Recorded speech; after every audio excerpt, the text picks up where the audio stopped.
I thought I was living a fairy tale, planning my dream wedding with the man I loved, until I found a receipt that exposed his shocking secret. What I discovered next changed my life forever. Hi, I'm Emma. 2 years ago, I thought I met the man of my dreams. His name was Daniel, a successful architect with a smile that could light up a room. We met at a friend's wedding, and it was like something out of a movie. He was charming and thoughtful, and swept me off my feet with romantic gestures. Surprise weekend getaways, handwritten love notes, and a proposal under the stars in Napa Valley. I still remember the night he proposed. We were standing in the middle of a vineyard, the sky filled with stars, and he got down on one knee. "Emma," he said, "you're my everything. Will you marry me?" I said yes without hesitation, tears streaming down my face. It felt like the start of a fairy tale.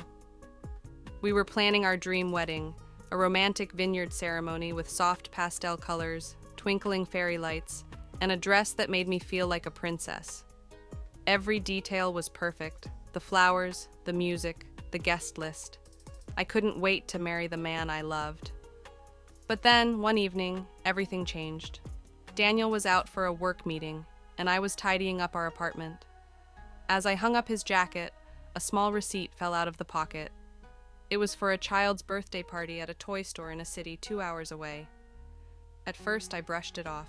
Maybe it was a mistake, or maybe he was buying a gift for a friend's kid. But my gut told me something wasn't right. I tried to push the thought away, to focus on the wedding planning, but the receipt stayed in the back of my mind, nagging at me like a splinter I couldn't remove. Little did I know, that tiny piece of paper was about to unravel everything I thought I knew about the man I was supposed to marry. I couldn't shake the feeling that something was off. Daniel had been acting strange lately. More work trips, more secrecy with his phone, and sometimes he seemed distant, like his mind was somewhere else. I tried to brush it off, to tell myself I was overthinking things, but my gut kept telling me something was wrong. One night, while he was asleep, I quietly checked his phone. My hands trembled as I scrolled through his messages, my heart pounding in my chest. That's when I found the texts to someone named Sophia. They were casual but intimate, and they mentioned a child named Lily. "Can't wait to see you and Lily tonight," one message read. "She's been asking about you all day." My heart raced as I read through them, each word like a punch to the gut. Who was Sophia? And who was Lily? The questions swirled in my mind, but deep down, I already knew the answer. The next day, I decided to follow Daniel on one of his work trips. I drove to the city where the toy store receipt was from and waited outside a cozy suburban home. The street was quiet, lined with trees and neatly kept houses. It felt like a different world, one I didn't belong to. After what felt like hours, I saw him pull into the driveway. My heart sank as a beautiful woman and a little girl ran out to greet him with hugs. The little girl, Lily, was laughing, her face lighting up as Daniel scooped her into his arms. I sat in my car, frozen, watching through the window as Daniel played with her, laughing and smiling like he didn't have a care in the world. It was a side of him I'd never seen before, a side he'd kept hidden from me. That's when it hit me. Daniel had another family. The man I thought I knew, the man I was supposed to marry, had been living a double life. And in that moment, my world shattered. I confronted Daniel that night. My heart was pounding, my hands trembling as I held the photos I'd taken. He had just walked through the door, smiling like nothing was wrong, like our life together wasn't built on a mountain of lies. "Daniel, we need to talk," I said, my voice shaking. He froze, his smile fading as he saw the look on my face. "What's wrong, Emma?" he asked, trying to sound calm, but I could see the panic in his eyes. I handed him the photos. At first, he just stared at them, his face unreadable. Then he tried to laugh it off. "Emma, this isn't what it looks like. I can explain." "Explain what, Daniel?" I interrupted, my voice rising. "Explain why you were hugging another woman and a little girl.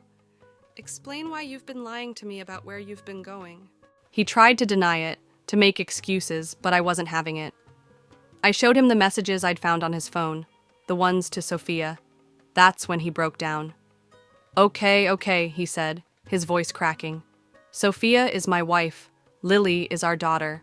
But Emma, I never meant to hurt you. I love you. I got caught up in my own lies and I didn't know how to fix it. I felt like the ground had been ripped out from under me. My fiancé, the man I was supposed to marry, had been living a double life. He had a wife, a child, a whole other family that I knew nothing about. How could you do this to me? I whispered, tears streaming down my face. How could you lie to me for so long? He didn't have an answer. He just sat there, his head in his hands, repeating over and over again that he was sorry. But sorry wasn't enough, not even close. That night I packed my bags and left. I didn't know where I was going, but I knew I couldn't stay. The man I thought I loved wasn't real. He was just a stranger, hiding behind a mask of lies. Over the next few weeks, I felt like I was living in a fog. Every day blurred into the next, and I struggled to make sense of what had happened. I canceled the wedding, returned the dress, and tried to piece together the fragments of my life. I knew I had to reach out to Sophia. Part of me wanted to expose Daniel's lies, to make him face the consequences of what he'd done. But another part of me just wanted to walk away silently, to leave the mess behind and start over. When we finally met, I was nervous. I didn't know what to expect, but as soon as I saw her face, I knew she was just as shocked as I was. She had no idea about me. None. We sat in a cozy cafe, sipping coffee and sharing our stories.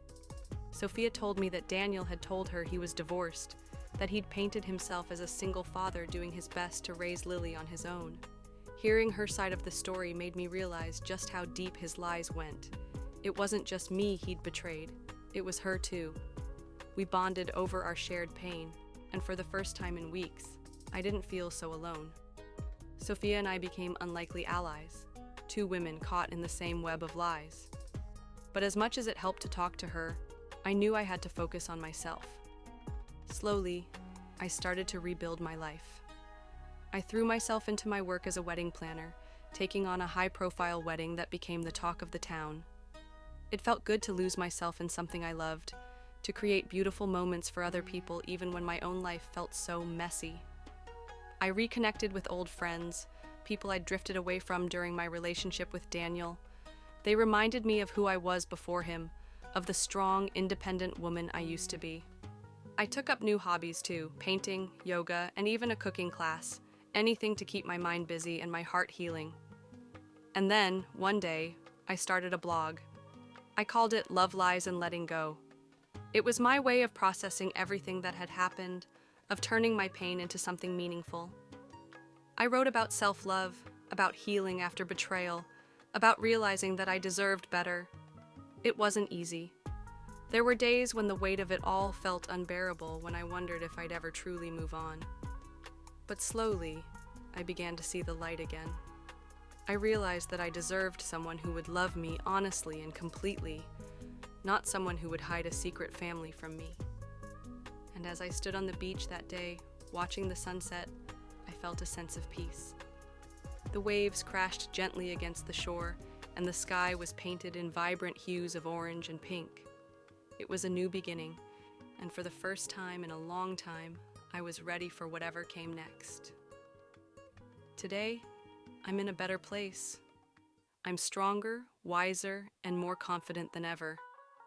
I've learned that sometimes the people we love aren't who we think they are, and that's okay. What matters is how we pick ourselves up and move forward. As I stand here on this beach watching the sunset, I feel a sense of peace I haven't felt in a long time. The waves crash gently against the shore, their rhythm steady and calming. The sky is painted in vibrant hues of orange and pink, as if the universe itself is celebrating this new chapter of my life. I take a deep breath, the salty air filling my lungs, and I smile. It's not the kind of smile that comes from happiness alone. It's the kind that comes from knowing I've survived something I never thought I could. It's the kind that comes from realizing I'm stronger than I ever gave myself credit for. The past few months have been a whirlwind of emotions: heartbreak, anger, confusion, and finally, healing. I've learned to forgive myself for not seeing the signs and for trusting someone who didn't deserve it. But more importantly, I've learned to love myself again. As I watch the sun dip below the horizon, I feel a sense of hope I haven't felt in years. This isn't the end of my story, it's just the beginning. I'm ready for whatever comes next, ready to embrace the unknown with open arms. Because I've learned that life isn't about avoiding the storms, it's about learning to dance in the rain. And as I stand here, with the waves at my feet and the sky above me, I know I'm ready to dance.